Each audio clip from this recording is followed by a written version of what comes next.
आज आप लोगों को पढ़ाने से पहले थोड़ा रिवीजन वगैरह हो जाए, यहीं से कोई कॉपियाँ दे दीजिए ना अपना, इसे हमको याद नहीं रहता है क्या पूछ ना पूछ। लाइए तो सखी देव के मुँहमा आई। चलिए समा, आप ही का पहला नंबर है, याद किए हैं? चलिए बताइए, भारतीय पुरातत्व सर्वेक्षण के पिता किसे कहते हैं? अच्छा, कल लिखवाए थे। तुम अपना कॉपी दो, समस्या खत्म। तो बैठो, अभी बैठो, तो खड़ा हो।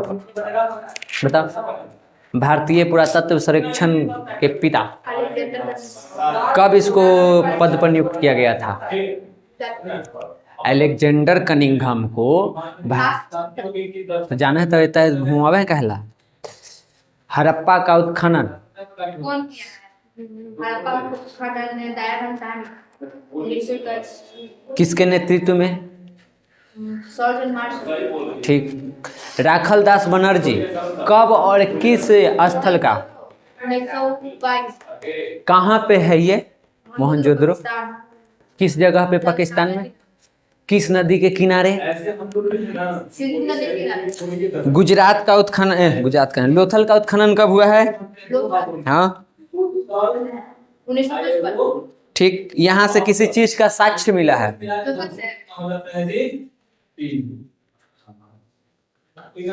लोथल से किस चीज का साक्ष्य मिला है? जहाँ पे जहाज वहां जाता था। बंदरगाह। ठीक है, किताब में कहा है? ठीक। चूड़ी बनाने के साक्ष्य कहाँ से मिला? धौलावीरा कहाँ है? हाँ ठीक। हड़प्पा की लिपि, क्षेत्रफल, आकार और कुछ है। मृतकों का टीला, बनावली कहाँ है? हरियाणा। ठीक है। यहाँ से किस चीज का साक्ष्य मिला है? मिट्टी के बने बर्तन का। हल के। रंगपुर कहाँ है? रंगपुर गुजरात। नाविकों का देश किसे कहा जाता था?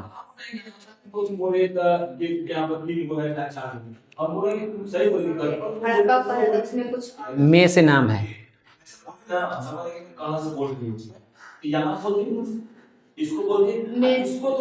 बोलो बोलो। मेलुहा। मेलुहा में कौन से पक्षी का वर्णन मिला है? हाज। हाजा। हाज ना लिख ले, हाजा बोला है हाज। ठीक। बताओ, मोहनजोदड़ो में जो स्नानागार मिला उसकी लंबाई, चौड़ाई और गहराई बताओ। 12 मीटर ऊंचाई। ऊंचाई में कहाँ है? लंबाई। हाँ। और 7 मीटर चौड़ाई और 2.5 मीटर। ठीक।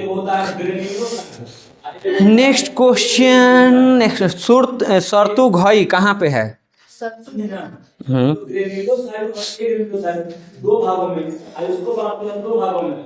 जहाँ से नहर के साक्ष्य मिला है। नहर के मिला है ना?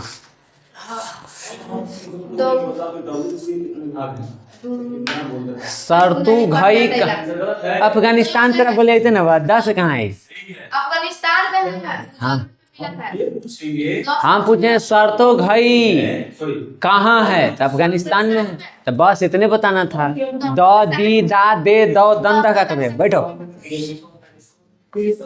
लाओ मैया तुम अपना बुक कॉपी दो, तुम बैठो।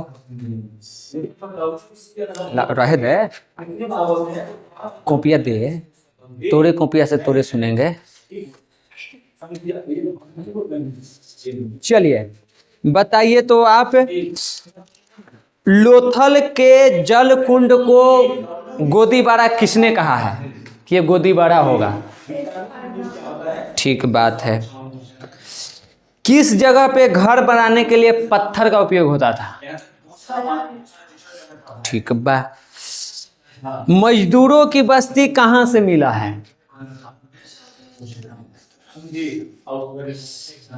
ओके, आगे बताइए, मिट्टी के बने हल के साक्ष्य कहाँ से मिले हैं? हल।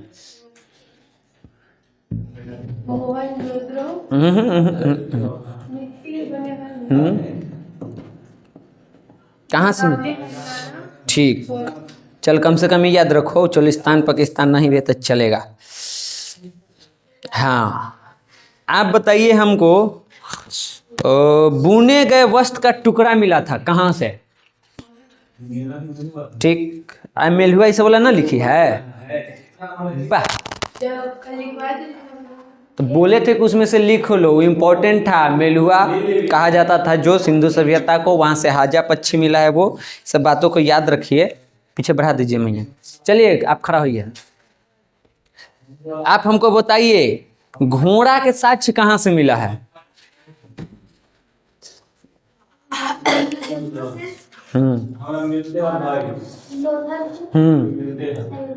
ठीक, अब बताइए हड़प्पा कालीन 4 गो पालतू जानवर के नाम, 4 गो अनाज के नाम और 4 गो जंगली जानवर के नाम। अब बैठ जाइए। चलिए, 4 गो पालतू जानवर। हाँ हाँ हाँ, गधा ऊँट सब नहीं याद आवी था, वाह, 4 गो में भुला गेला। 4 गो जंगली जानवर के नाम बताओ। हाँ हाँ हाँ, हिरन। अनाज के बताओ।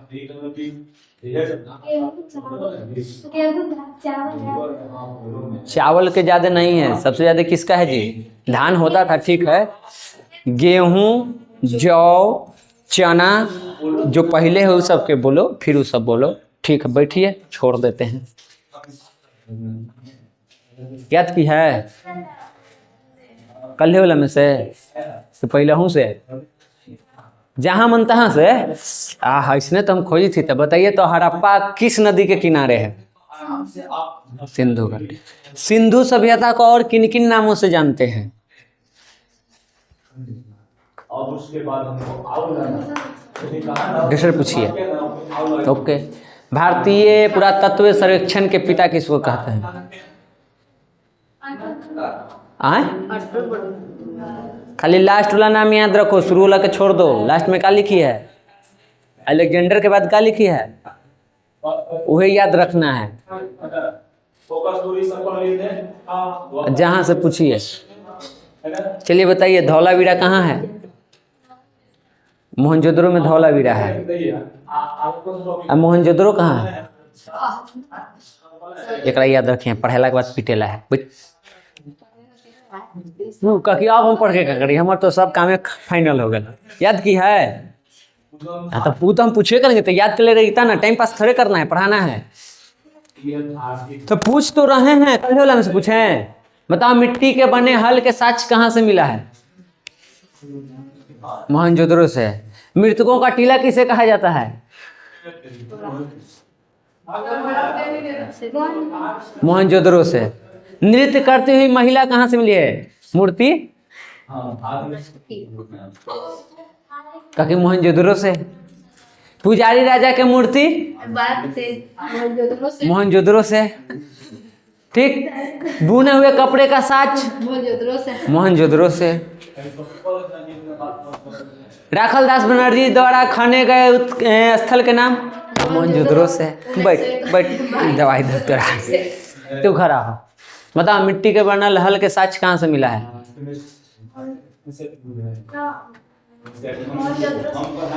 ठीक, बताओ, हड़प्पा सभ्यता के मकान कै तल्ला होले कम से कम? ठीक, हड़प्पा काल के सड़क एक दूसरे को कैसे काटती थी? विशाला स्नानागार और अन्नागार कहाँ से मिला है? ओकर स्नानागार के लंबाई, चौड़ाई और गहराई बताओ। 45 पॉइंट मोड़िए जय बा। स्नानागार पूछी थी। 12 मीटर लंबा, हाँ 7 मीटर चौड़ा, हाँ समझ गई। आओ बोल, सही बोल रही है। 5 गहरा, हाँ 2.5 मीटर गहराई।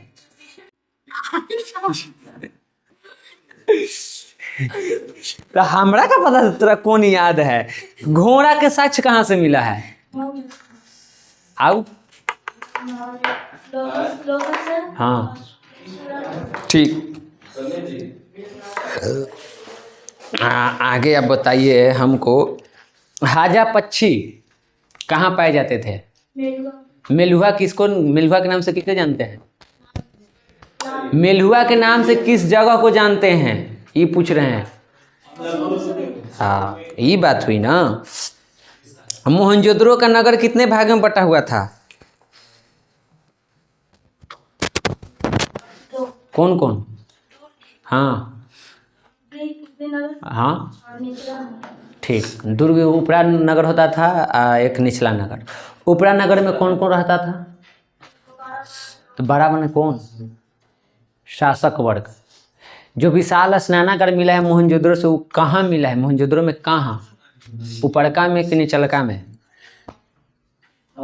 इतना ना, इसीलिए आपको कहते हैं आप किताब पढ़िए। सब कुछ ऑब्जेक्टिव हम ना करवाएंगे, कुछ चीज़ों को आपको किताब में ही पढ़ना पड़ेगा। पढ़ाते समय बताया जी कहाँ मिला है? ऊपर वाला में मिला है, दुर्ग में। ठीक, बैठिए आप, बैठले बैठले बताइएगा। मिट्टी के बने हल के साथ तुमसे जल्दी बोल। हाँ चुहंदरो कहाँ है? कहाँ पाकिस्तान में? किस नदी के किनारे? मृतकों का टीला किसको कहते हैं? ओके। लोथल के उत्खनन का श्रेय किसे दिया जाता है? बताए हैं तो बताओ। कालीबंगन के? कालीबंगन के बीबीलाल और बीके। ठीक। कब उत्खनन हुआ था? कालीबंगन 1960। कहाँ ही? कालीबंगन राजस्थान। यहाँ से कौची के साक्ष्य मिला है? कालीबंगन से काली चिड़िया। अफगानिस्तान में कौन से जगह से नहरों के साक्ष्य मिले हैं? अफगानिस्तान से कौन सी नहर? क्या कौन से जगह से? सोरतु घाई। सरतु भाई, अफगानिस्तान से। ठीक, चलिए बात खत्म लीजिए। आप हर चैप्टर को वैसे ही पढ़ते रहिए, फिर 450 तो झुनझुना है। चलिए इधर आइए अब चैप्टर पर। कितना टाइम हो गया जी? 10:30। अभी हम लोग चौथा लेक्चर आज ना, आज इसका चौथा लेक्चर करेंगे। ठीक, कर लेते हैं चौथा। और अगले क्लास में, कल तो आप लोगों को क्लास बंद रहेंगे, कोचिंग खुला रहेगा, क्लास बंद रहेगा। आप लोग 12 बजे से आ सकते हैं, ऐसे 10 बजे से जिसको इच्छा है 10 से 12 के बीच में आ जाइए। ज़्यादा देर मत कीजिएगा ना, तो फिर देर हो जाएगी। तो हम लोग आज पढ़ते हैं, बताए थे कि हम लोगों को पढ़ना है सामाजिक जीवन के बारे में। ठीक, कल हम लोग अर्थव्यवस्था और जीवन निर्वाह कैसे वो लोग करते थे उसको पढ़ लिए। आज हम लोग सामाजिक जीवन और धार्मिक जीवन पढ़ेंगे। का पूजा पाठ करते थे, समाज में कैसे कैसे लोग रहते थे, का पहनते थे, का खाते पीते थे। ऐसे खाने पीने वाला चीज़ तो कल भी पढ़ ही लिए हैं। जो अनाज उत्पादन कर रहे वही ना खाएंगे। ठीक, तो उन सब चीज़ों पर यहाँ फोकस रहेगी। उसके बाद अगले क्लास में इसका ख़त्म, फिर ऑब्जेक्टिव काम खत्म। सब्जेक्टिव आप लोगों को PDF निकाल के मिल जाएगा। आइए सबसे पहले जानिए हड़प्पा में लोग सामाजिक संगठन कैसा था, वहाँ के समाज कैसा था। तो देखिए, माना जाता है कि वहाँ के परिवार बड़े होते हैं। कोई साक्ष्य मिला नहीं है ऐसा जिसके आधार पे हम कह सके एकदम कन्फर्म, लेकिन ऐसी संभावना है कि हड़प्पा सभ्यता के जो परिवार है वो बड़ा होता था और समाज मातृसत्तात्मक था। मातृसत्तात्मक मतलब माता के नाम ज्यादा था। आज के समाज जो है पितृसत्तात्मक है। हर बात में आगे कौन रहता है? पिता। लेकिन सिंधु सभ्यता में सबसे आगे कौन रहता था? माता की भूमिका अहम थी। और ऐसा हमें जानकारी मिलता है वहाँ के मोहरों इस सबसे। उन सब चीज़ों पर देखो तो महिलाओं की, स्त्रियों की चित्र ज़्यादा है। तो अनुमान है कि शायद उस टाइम का जो समाज था वो मातृसत्तात्मक था, यानी माता के नाम से ही जाना जाता था। उसकी समाज में अहम भूमिका थी। ठीक, ये तुमको पता ही थी कि जो दुर्ग होता था उपरा शहर, उसमें शासक वर्ग के लोग रहते थे और निचले में आम जनता जो है वे लोग रहते थे। उसके बाद जो बड़े लोग होते थे उनका घर भी बड़ा होता था और आरामदायक होता था। तो यहाँ पे 3 वर्ग का भी वर्णन है। कुलीन वर्ग, मध्यम वर्ग और निम्न वर्ग, ये जो 3 गो वर्ग चलता है, माना जाता है कि सिंधु सभ्यता में ये तीनों वर्ग थे। और ये पता चलता है वहां के घर से। ऐसा माना जाता है कि जो कुलीन वर्ग के लोग थे उनका घर बड़ा होता था और आरामदायक होता था, बढ़िया एकदम मार्बल टाइल्स जिसे आज हमने कहते हैं, बिल्डिंग एकदम शीशा वाला प्लास्टिक पेंट मार के, तो वैसा होता था। जो मध्यम वर्ग के लोग हैं उनका घर उनसे थोड़ा सा कम बजट वाला होता था, छोटा होता था। और जो निम्न वर्ग के हैं उनका झुग्गी झोपड़ी जैसा एकदम छोटा। आज के कैसे अमीर के घर एकदम बड़ा रहता है, हर तरह की उसमें सुविधाएं होती है, मध्यम वर्ग में उससे कम और निम्न वर्ग में उससे भी कम। तो सिंधु सभ्यता में भी घर वैसे ही थे। तो इससे अनुमान है कि उस टाइम पे धनी वर्ग, कुलीन वर्ग, मध्यम वर्ग और निम्न वर्ग, ये तीनों रहते थे, कुलीन, मध्यम और निम्न वर्ग। समझ गए? बड़े मकानों में धनी वर्ग, उनसे छोटे मकान में मध्यम वर्ग, और जो झोपड़ी जैसा बैरक जैसा बनाया हुआ रहता था उसमें श्रमिक वर्ग के लोग रहते थे। वहाँ के घरों से ऐसा अनुमान है। ठीक। इसमें जो प्रशासक होते थे, जो राजा, और उनके साथ के जो अधिकारी, पुजारी, व्यापारी या सैनिक के बड़े बड़े अधिकारी, इन सबको किस वर्ग में रखा जाता था? कुलीन वर्ग में। आज भी मान लो तो ये लोग कुलीन वर्ग में आते हैं, बड़े बड़े लोग। ठीक। और जो छोटे व्यापारी, कारीगर और किसान होते थे वे लोग कहाँ आते थे? मध्यम वर्ग में। और जो श्रमिक लोग थे, मजदूर ये सब थे, वो लोग आ जाते थे तुम्हारे निम्न वर्ग में। तो वहाँ पे वर्ग के आधार पर समाज में ये चीज़ भी देखने को मिला है कि शायद समाज जो है वर्ग पे आधारित था। और ऐसा हमको अनुमान है वहाँ से मिले घर के साक्ष्यों के आधार पर। ठीक ना? कि बड़ा घर बड़े लोगों के लिए, मंझिला घर मध्यम वर्ग के लिए और छोटा घर श्रमिकों के लिए होता था। तो वर्ग वाला व्यवस्था थी वहाँ पे। उसके बाद रहन सहन में ये लोग क्या करते थे, क्या पहनते थे, क्या खाते थे, क्या खेलते थे, इन सब चीज़ों के बारे में। सबसे पहले देखिए खाना में लोगों के जो अनाज उत्पादन करते थे, गेहूं, धान, चना, जौ, तो वो हो गया उनका भोजन के रूप में। फिर जानवर से ये दूध, मांस प्राप्त कर लेते थे, तो वो भी भोजन हो गया।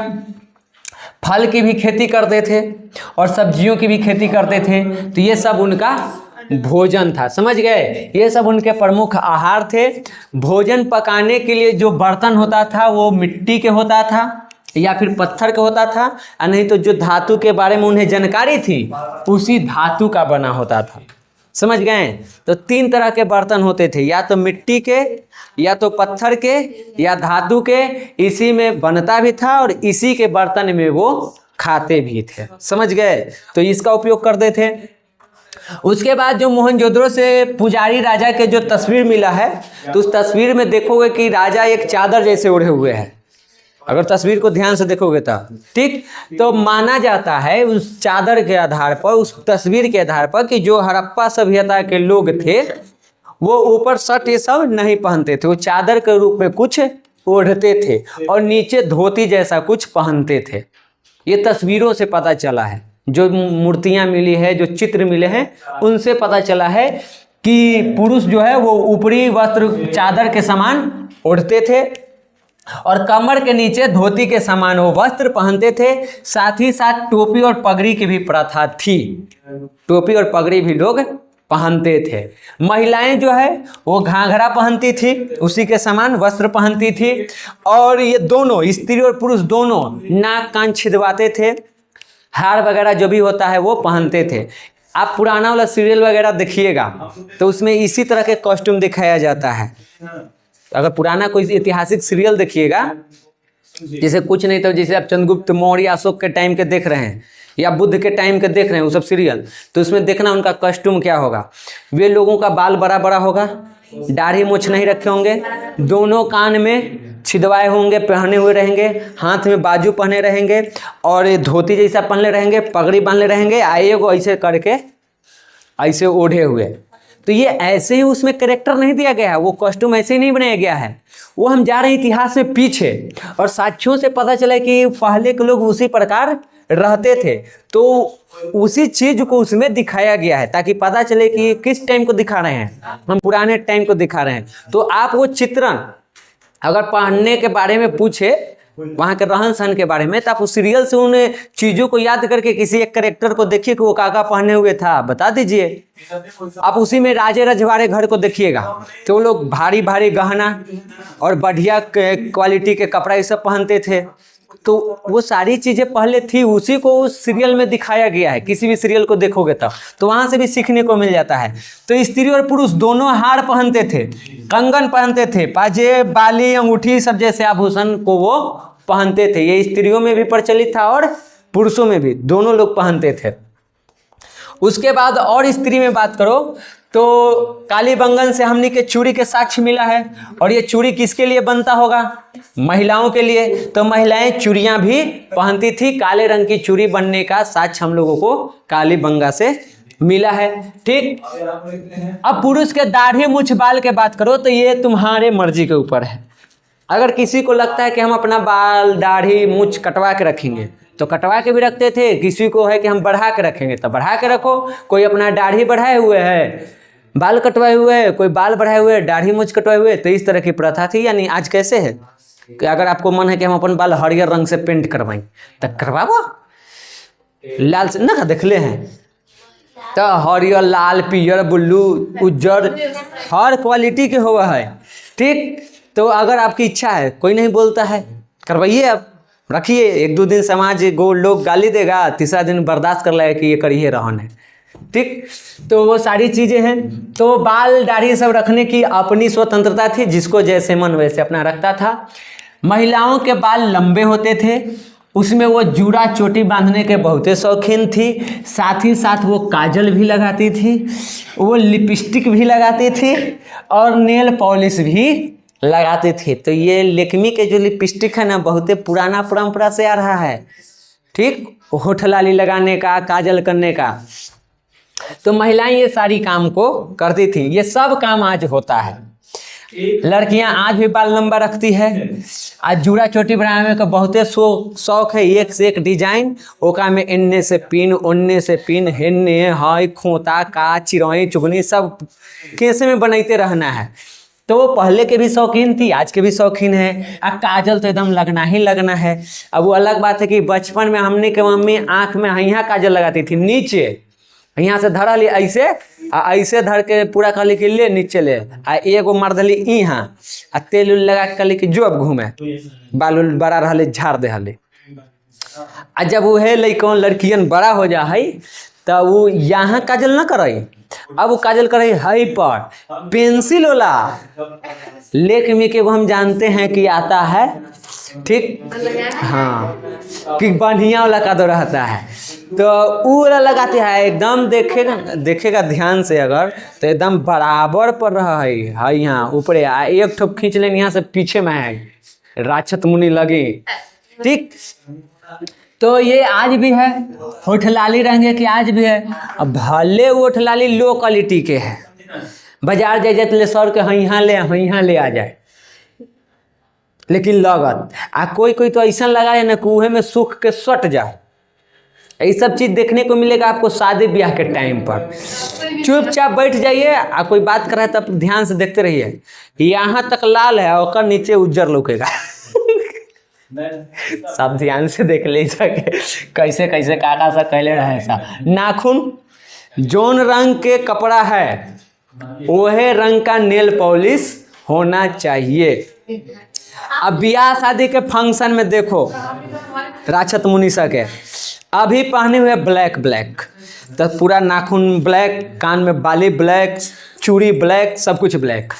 उसके बाद अगला विध आएगा तो कपड़ा चेंज आ गया, मान लो रेड, तो अब नाखून पॉलिश भी रेड ना, ऐसे बोल रहे हैं, नाखून पॉलिश भी रेड, चूड़ी भी रेड, कान में भी रेड, बाल का स्टाइल चेंज, सब कुछ चेंज।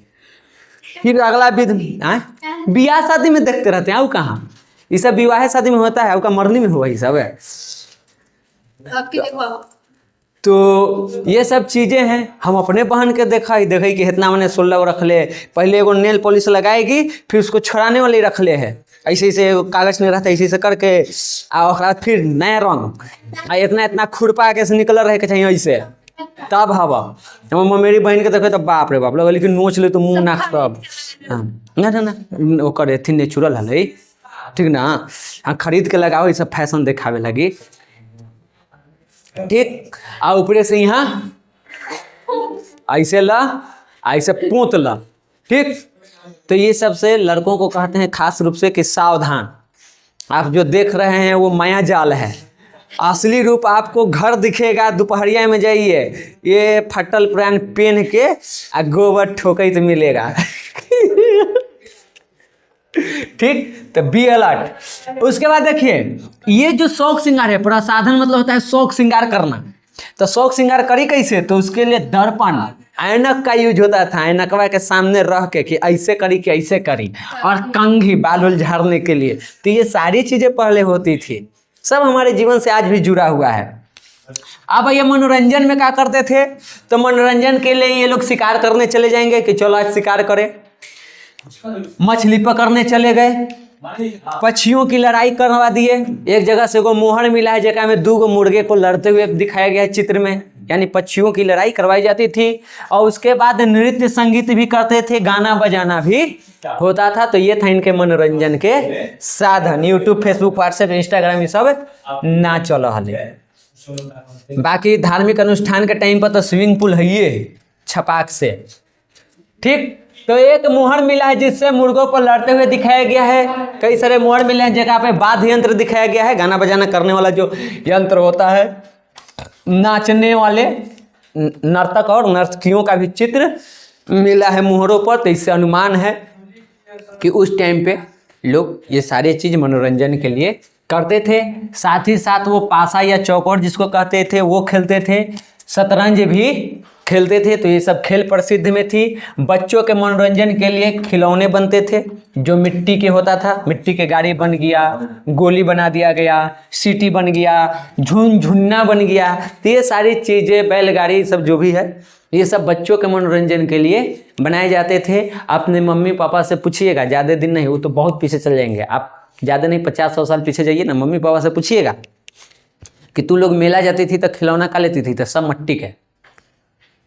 ये तो अब आ गया है इन्हें ना, 1990 के बाद के दशक से ये सब शुरू हो गया है। जब वैश्वीकरण आया तब कि सब प्लास्टिक ये सब के बना ला रहा है। ऐसे चबियाँ ऐंठ द अपने से जाइत रहा है, चाहे 4 बार ऐसे हुई आकर के छोड़ देता हूँ। रिमोट वाला आ गया, अब तो ड्रोन उड़ी थे, ठीक। तो पहले सब मिट्टी के होता था और उसके बाद खूब होगा तो लकड़ी के।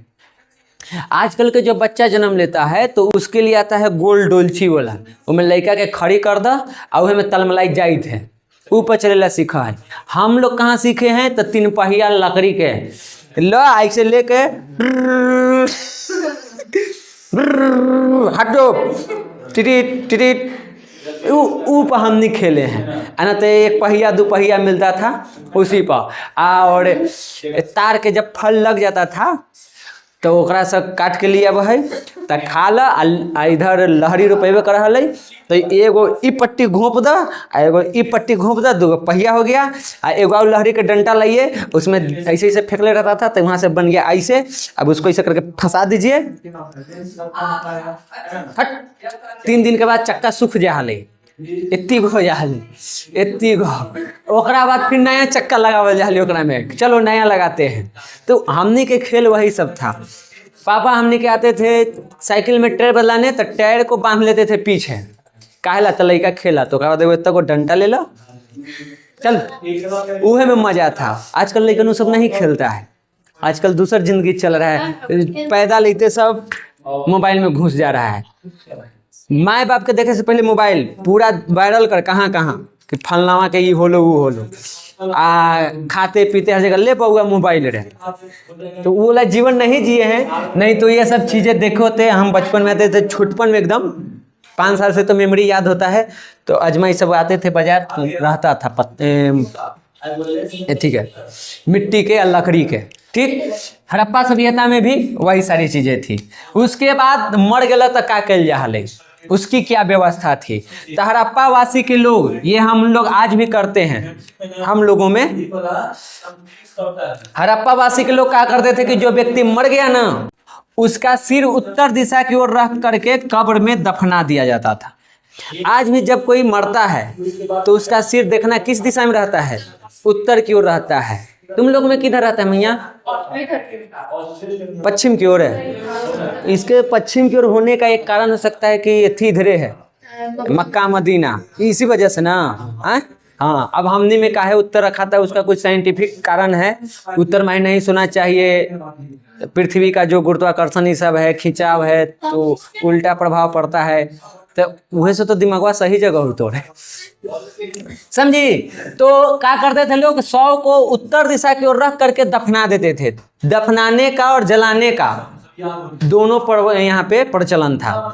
कुछ शवों को मिला है जो वो उत्तर दिशा की ओर में करके दफनाया गया है, ठीक। और उसी कब्र में उनके साथ उनके उपयोग की वस्तुएं भी डाली गई है।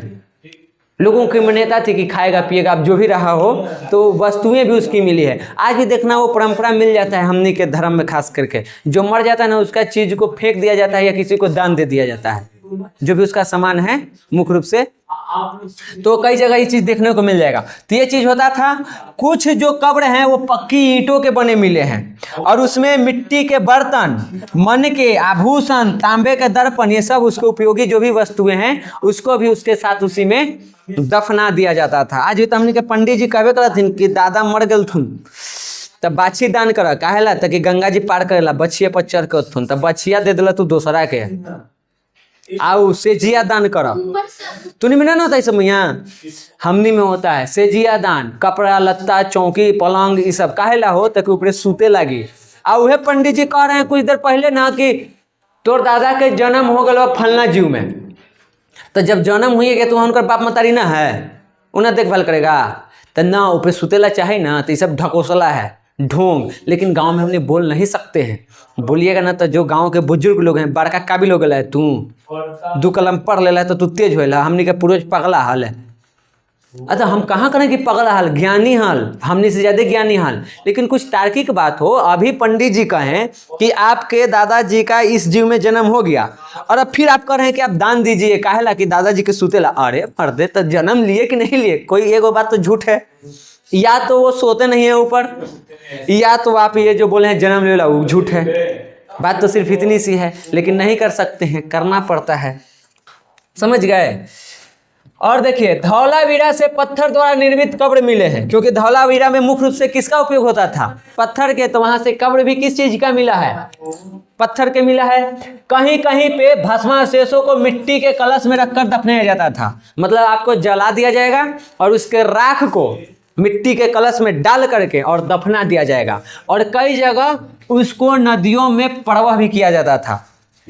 अभी हम लोग की यही परंपरा है, हम लोग मृतकों की बॉडी को जला देते हैं और उसके राख को गंगा जी में पवित्र करते हैं।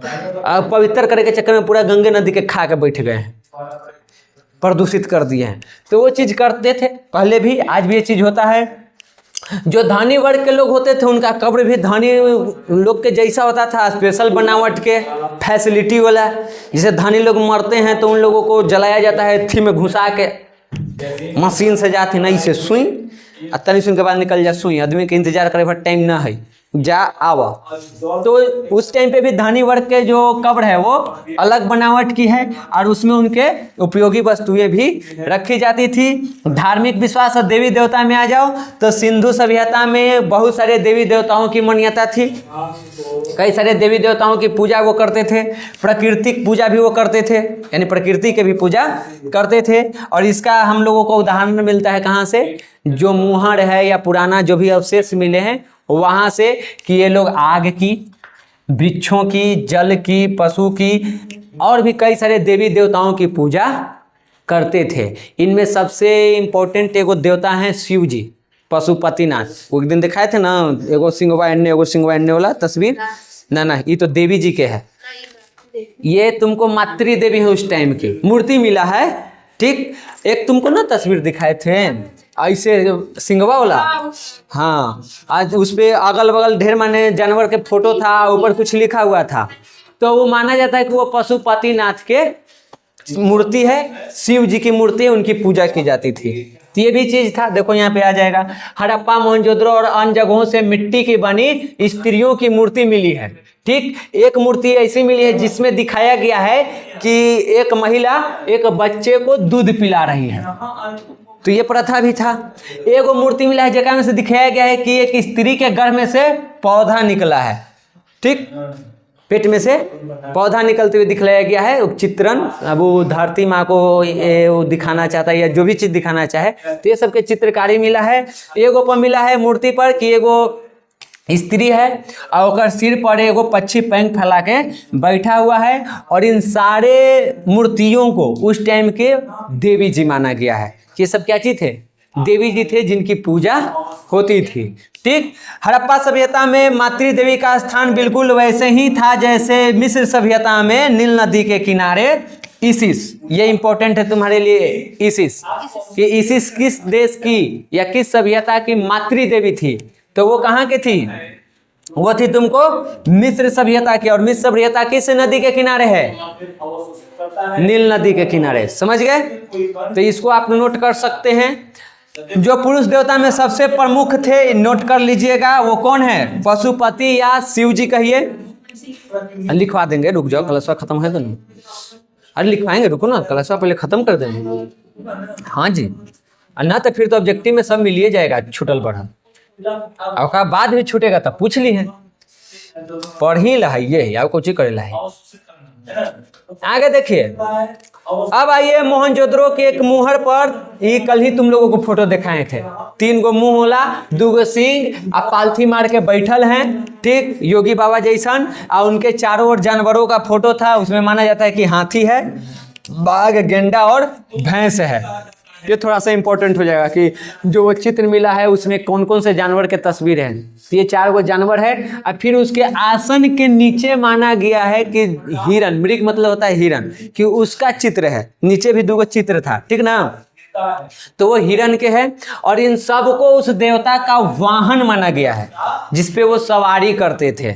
ऐसे पशुपति के कहो या शिव जी कहो तो जो वाहन है वो नंदी बैल है, सांड है। लेकिन इस तस्वीर में सांड का चित्रण नहीं किया गया है, इन सभी जानवरों का चित्रण है। हाथी, बाघ, गेंडा, भैंस और मृग का, सांड का नहीं है। और आधुनिक में अभी हम लोग शिव जी के वाहक किसको मानते हैं? बैल को, और बैल के नाम का है नंदी बैल। ठीक, जानवरों को देवता का वाहन माना गया है। और ये जो मूर्ति है उसको योगेश्वर या पशुपति महादेव भी माना गया है कि वो वही हैं।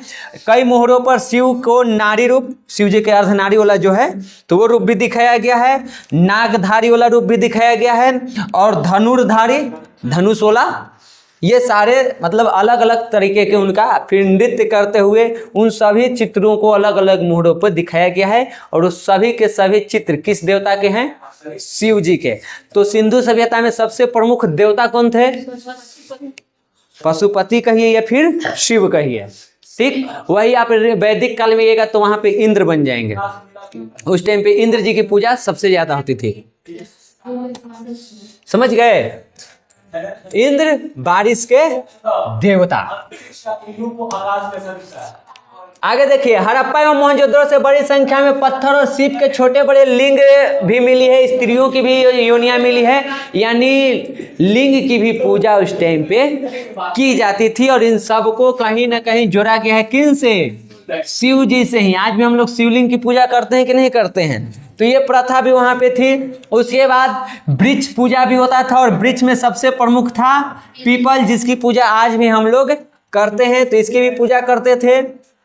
एगो मोहर मिला है जेकरा में पीपल के डालों के बीच एक देवता है, यानी पीपल को देवता के रूप में दिखाया गया है कि वो देवता हैं। और 7 गो स्त्रियां वहां पे उनकी पूजा कर रही है, उनकी आराधना कर रही है। तो ये चीज भी वहां पे मिला है मोहर से। फिर यहाँ पे एक जानवर के फोटो मिला है जो देखे में या तो बैल लगता है या तो बकरी लगता है, यानी दोनों का मिला जुला रूप है। और माना जाता है कि वहाँ पे जानवरों की भी पूजा की जाती थी। ठीक, या जो भी उनके वाहन थे, जैसे हम अभी पढ़े ना कि जो मूर्ति मिला है पशुपति वाला, उसमें हाथी है, भैंस है, गेंडा, ये सब है। तो साथ में उन सब की पूजा की जाती थी। और ये प्रथा आज भी है। हम गणेश जी के पूजा कर जाते हैं और वहाँ चूहों के पूजते हैं, भले घरे चूहा रहे तो उसको दवाई दे के मार देते हैं। शंकर जी के पूजा कर जाते हैं तो साथ सांपों के पूजते हैं, भले घरे सांप निकल जाए तो लाठी से मार देते हैं। बसाहुओं के पूजते हैं, लेकिन वही बसाहुआ बैलवा अगर थोड़ा सा मेरे किसी खेत में घुस जाए तब मार लाठी को उसको अस्थिर कर देते हैं। इसके बारे में हम लोग पढ़ेंगे जब भक्ति आंदोलन आएगा ना, तब बसवन्ना नाम के एक व्यक्ति हुए हैं दक्षिण भारत में। वो कहते हैं कि हमारी भक्ति इस प्रकार की है कि पत्थर की मूर्ति को पूजते हैं, लेकिन जब वही चीज साक्षात आ जाता है तो उसको हम लाठी से पीटते हैं। समझ गए? तो सिंधुवासी के लोग देवताओं को भी पूजते थे और उनसे संबंधित जो भी पशु पक्षी जीव था उनकी भी पूजा करते थे। समझ गए?